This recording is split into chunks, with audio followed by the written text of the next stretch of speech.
Is there something wrong with us black people in our DNA? Let me narrate this story. A free man sees a white man beating a slave. And this free man beats this white man and tells the slave, "Leave, you are free." The slave goes back to the white man, and the white man says, "That man has offered you accommodation to stay in his house. Go stay with him and kill him."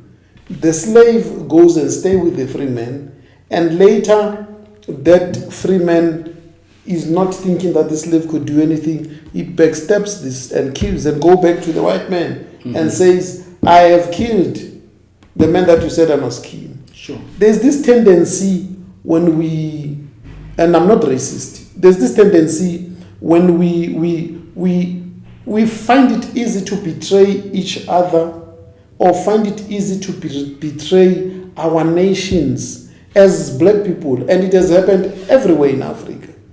Sure, Dr. Malungane. Is there something wrong in our DNA? No, there's nothing. There's absolutely nothing wrong. If there was something wrong with our DNA, we wouldn't have Traore. So there's nothing wrong with our DNA. One day we'll talk about Traore. Yeah, there's nothing wrong with our DNA. Our DNA is okay. We wouldn't have Lumumba. We wouldn't have Steve Biko. We wouldn't have Sobukwe. We wouldn't have them. But of course, in us, there's Mandelas. A lot of them. Yeah.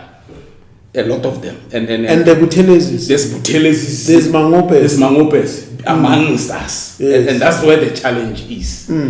And a white man having seen or studied that, he then utilizes these ones. And then it is easy to influence a black person to kill another black person. Our anger becomes flared when we talk to each other, but our anger becomes diluted when we talk to a white person. Maybe we should trace it back.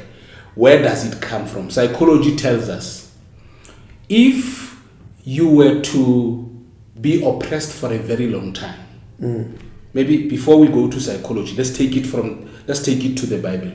If you were to be oppressed for a long time, Israelites were on their way to a promised land.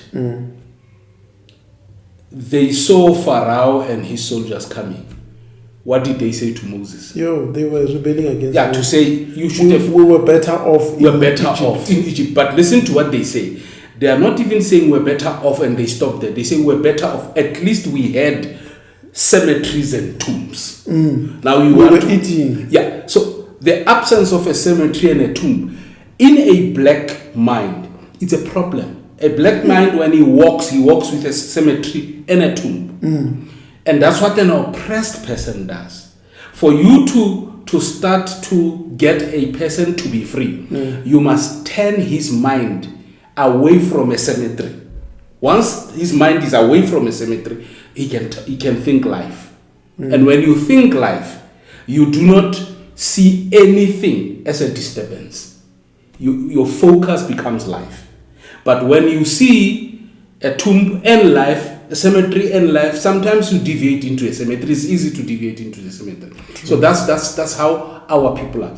When white people started slavery, we spoke about how to make a slave.